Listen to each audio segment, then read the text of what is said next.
ஜோதிட நண்பர்கள் அனைவருக்கும் கேவிகே குரு அஸ்ட்ராலஜரின் காலை வணக்கம். குரோதி வருடம் தை மாத ராசி பலன். மேசம் முதல் மீனம் வரை அனைத்து ராசிகளுக்கும் ஒவ்வொரு ராசியும் தனித்தனியாக வீடியோ பதிவு பண்ணி போட்டிருக்கேன்.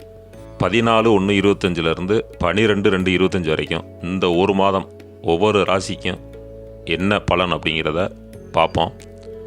அதுக்கு முன்னாடி ஒவ்வொரு மாதமும் சில கிரகங்கள் இடப்பெயர்ச்சி ஆகும். அப்படி பார்க்கும்போது இந்த மாதம் செவ்வாய், சுக்கிரன், புதன், குரு வக்ர நிவர்த்தி ஆகிறார். குரு வக்ர நிவர்த்தி ஆகிறாரு. இப்படி ஒரு அமைப்பில் இந்த தை மாதம் பிறந்திருக்கு.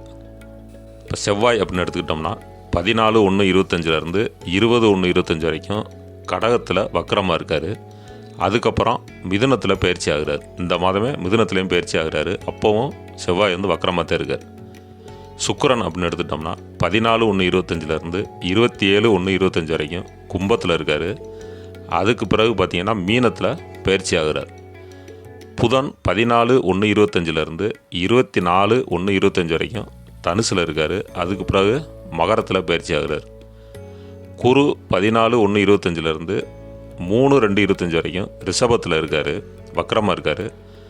அதுக்கப்புறம் 4/2/25 ரிஷபத்தில் வக்ர நிவர்த்தி ஆகிறார். இந்த மாதிரி ஒவ்வொரு மாதமும் சில கிரகங்கள் பயிற்சி ஆகும். அப்படி ஆகும்போது ஒவ்வொரு ராசி உண்டான பலன் மாறும். போன மாதம் எனக்கு தொழிலில் நல்ல லாபம் இருந்துச்சு. இந்த மாதம் எனக்கு தொழிலில் லாபம் இல்லை, ஆனால் நஷ்டம் இல்லை, ஓரளவுக்கு சுமாராக போய்கிட்டு இருக்கு. அப்படிங்கிறது அவங்க ராசிக்கு தகுந்த மாதிரி பிறக்கும்போது எழுதப்பட்ட ராசி பலன் என்னவோ ஜாதகம், பிறப்பு ஜாதகப்படி கொஞ்சம் மாறுதல் இருக்கும். அப்போ அதை நம்ம தெரிஞ்சுக்கிறோம். அப்படின்னா உங்களுடைய சுய ஜாதகத்தில் என்ன திசை, என்ன புத்தி நடக்குதோ அதையும் கோச்சார பலன் என்ன அப்படிங்கிறதையும் வச்சு பார்க்கும்போது உங்களுக்கு 80% பலன் கரெக்டாக வரும். அப்படி பார்க்கும்போது இந்த மாதம் 4 கிரகங்கள் இடம் பயிற்சி ஆகுது. இது எந்தெந்த ராசிக்கு என்னென்ன மாதிரியான பலனை கொடுக்க போகுது அப்படிங்கிறத பார்ப்போம். இதில் நீங்கள் என்ன தொழில் பண்ணாலும் அதில் லாபமா இல்லை நஷ்டமா, அந்த மாதம் இல்லை ஓரளவுக்கு சுமாராக போகுமா, அந்த மாதிரியான விஷயங்கள். திருமணம் ஆகலை, எனக்கு வயதாயிருச்சு, வயது போயிட்டே இருக்குது, திருமணம் ஆகலை, திருமணம் நடக்கிறதுக்கு வாய்ப்பு இருக்கா அப்படிங்கிற மாதிரியான விஷயங்கள். குழந்தை இல்லை, அது குழந்தை பிறக்கிறதுக்கான வாய்ப்பு இந்த கோச்சார பலன்படி என்னுடைய சுயஜாதமும் செட் ஆகி அதுக்கான பலன் கிடைக்குமா அப்படிங்கிறதுக்கான பலன். புதுசாக தொழில் தொடங்கலாமா அப்படிங்கிறதுக்கான பலன். இப்படி உங்களுக்கு தேவையான அனைத்து பலன்களும் ஒவ்வொரு ராசிக்கும் தனித்தனியாக நான் வீடியோ பதிவு பண்ணியிருக்கேன். இந்த 2025 வருஷம் 3 கிரகங்கள் பயிற்சி ஆகுது. அதாவது ராகு, கேது, சனி பயிற்சி, அதுக்கப்புறம் குரு பயிற்சி. இதுக்கும் இந்த பயிற்சிக்கும் தனியாக நான் வீடியோ பதிவு பண்ண போகிறேன், சரி பண்ணிக்கிட்டு இருக்கேன். அதை நான் கூடிய விரைவில் வீடியோ பதிவு பண்ணி போட்டுருவேன். இப்போ இந்த பலனை நீங்கள் தை மாத பலன் அப்படிங்கிறது இந்த மாதத்துக்கு மட்டுமே உண்டான பலன் தான். அது அடுத்த மாதம் கிரகங்கள் கொஞ்சம் மாறும்போது அதுக்குண்டான பலன் வேறு மாதிரி வரும். அதனால் வீடியோ முழுமையாக கேளுங்க. உங்களுக்கு உண்டான பலன், அதுக்குண்டான எளிமையான பரிகாரம், உங்களுடைய ராசிக்கு தகுந்த இப்போ என்ன சூழ்நிலை நடந்துக்கிட்டு இருக்குது அப்படிங்கிறது கோச்சார பலனாக சொல்ல போகிறேன். அதுக்கு எளிமையான பரிகாரம் என்ன அப்படிங்கிறதும், நீங்கள் கோயிலுக்கு போகிற மாதிரியான பரிகாரங்கள் இருக்கும். சில பரிகாரங்கள் உங்கள் அடுத்தவங்களுக்கு ஏதாவது ஹெல்ப் பண்ணுற மாதிரியான பரிகாரங்கள்.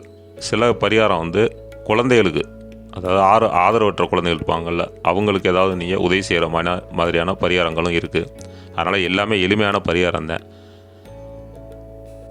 இப்போ தை மாதத்திற்கான ராசி பலன் என்ன அப்படிங்கிறத பார்ப்போம். புதன் பகவானின் ஆதிக்கத்திலும் உத்திரம், அஸ்தம், சித்திரை நட்சத்திரத்தையும் உடைய கன்னி ராசி நண்பர்களே, உங்களுக்கான தை மாத ராசி பலன் என்ன அப்படிங்கிறத பார்ப்போம். உங்களுடைய ராசி அதிபதி 14/1/25 24/1/25 வரைக்கும் தனுசில் இருக்கார். அதுக்கு பிறகு மாதம் முழுவதும் மகரத்துக்கு போகிறாரு. இது உங்களுக்கு சிறப்பான நல்ல பலனை கொடுக்கக்கூடிய அமைப்பில் இருக்குது. இந்த மாதம் என்ன தொழில் செய்தாலும் அது உங்களுக்கு நல்ல லாபத்தை கொடுக்கும். இந்த மாதத்தை பொறுத்த வரைக்கும் தொழிலில் நல்ல லாபம். 14/1/25 20/1/25 வரைக்கும் கடகத்தில் இருக்கக்கூடிய செவ்வாய் வக்கரமாக இருக்கார். உடல் நலனில் கொஞ்சம் அக்கறை செலுத்தணும். ஏதாவது உடம்பு சரியில்லாமல் போச்சு அப்படின்னா நீங்கள் மருத்துவமனைக்கு போய் வைத்தியம் பார்க்குறது நல்லது.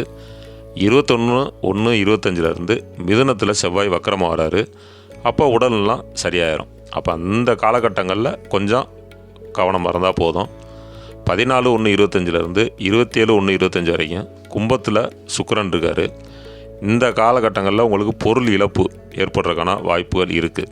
அதனால் தங்கம், வெள்ளி, இந்த மாதிரி ஆபரணங்கள், மொபைலு, இந்த மாதிரி விஷயங்களில் கொஞ்சம் கவனமாக இருங்க, கவனமாக பார்த்துக்கிருங்க. 28/1/25 மீனத்தில் சுக்கிரன் வராரு. அந்த காலகட்டங்களில் உங்களுக்கு சிறப்பான பலனாக இருக்கும். அப்போ சுக்கிரன் பயிற்சி ஆகிறது இந்த மாதம் உங்களுக்கு சிறப்பு. திடீர் லாபம், பண வரவு, பொருள் வரவு கட்டாயம் உண்டு. இது வரைக்கும் எனக்கு திருமணம் ஆகலை அப்படின்னு நினச்சிக்கிட்டு இருக்கவங்களுக்கு திருமணம் கைகூடும். இன்னும் புதன் வலுவாக போய் உட்காந்துருக்காரு உங்களுடைய ராசி அதிபதி. அதனால் சிறப்பான பலனாகத்தான் இருக்குது. நிலம், வீடு சம்மந்தமாக தொழில் செய்கிறவர்களுக்கு, அதாவது முக்கியமாக இந்த ரியல் எஸ்டேட்டு பண்ணுறவங்களுக்கு இந்த காலகட்டம் நல்ல லாபத்தை கொடுக்க போகிறார். செவ்வாய் மிதுனத்துக்கு வரும்போது இந்த மாதிரியான அமைப்பு இருக்குது. நீங்கள் நிலம் சம்மந்தமாக தொழில் பண்ணுறீங்க, இடம் வாங்கி விற்கிறது, வீடு வாங்கி விற்கிறது, அந்த மாதிரியான தொழில் பண்ணிக்கிட்டு இருக்கீங்க அப்படின்னா இந்த மாதம் உங்களுக்கு சிறப்பான பலனாக இருக்கும். நல்ல லாபம், எதிர்பாராத லாபம் கிடைக்கும். 14/1/25 3/2/25 வரைக்கும் குரு வக்கரமாக இருக்கார். வக்கரமாக இருந்து உங்களுடைய ராசியை பார்க்குறதுனால ஓரளவுக்கு உங்களை சுற்றி நடக்கக்கூடிய விஷயங்களில் கொஞ்சம் கவனமாக இருங்க. கொஞ்சம் எச்சரிக்கையாக செயல்பட்டாலே போதும். 4/2/25 குரு வக்கர நிவர்த்தி ஆகிறார். அப்படிங்கிறப்ப அதுக்கப்புறம் வரக்கூடிய காலங்கள் எல்லாமே உங்களுக்கு சிறப்பான பலனை கொடுக்க போகுது. அதுக்கப்புறம் குரு பயிற்சியும் உங்களுக்கு நல்ல பலனை கொடுக்கும். இந்த காலகட்டத்தில் புதுசாக நீங்கள் தொழில் தொடங்கணும் அப்படின்னு நினைக்கிறவங்களுக்கு, தொழிலை விரிவுபடுத்தணும் அப்படின்னு நினைக்கிறவங்களுக்கு நல்ல காலம். திருமணம் ஆயிடுச்சு ஆனால் குழந்தை இல்லை, ரொம்ப நாளாச்சு, வருஷங்களாச்சு அப்படின்னா அவங்களுக்கு குழந்தை பிறப்புக்குண்டான வாய்ப்பு இந்த மாதம் இருக்குது. இந்த மாதத்துடைய பிற்பகுதியில் உங்களுடைய தாத்தா வழி சொத்துக்கள், அப்பாவுடைய அப்பா அம்மாவாக இருக்கலாம், அல்லது அம்மாவுடைய அப்பா அம்மாவாக இருக்கலாம், அவங்களுடைய சொத்துக்கள் உங்களுக்கு கிடைக்கிற மாதிரியான ஒரு அமைப்பு இருந்துச்சு அப்படின்னா அதுக்கான ஏற்பாடு நடக்கும். இல்லைன்னா சொத்துக்கள் கிடைக்கும். உங்களுடைய உடன் பிறந்தவர்கள், அது தம்பியாக இருக்கலாம், தங்கையாக இருக்கலாம், யாராக வேணாலும் இருக்கலாம், உங்களுடைய உடன் பிறந்தவர்கள்ட்ட கொஞ்சம் விட்டு கொடுத்து செல்வது நல்லது. இந்த மாதம் நீங்கள் வணங்க வேண்டிய தெய்வம் பெருமாள், நவக்கிரகத்தில் உள்ள குருபவானை வழிபட்டுட்டு வாங்க.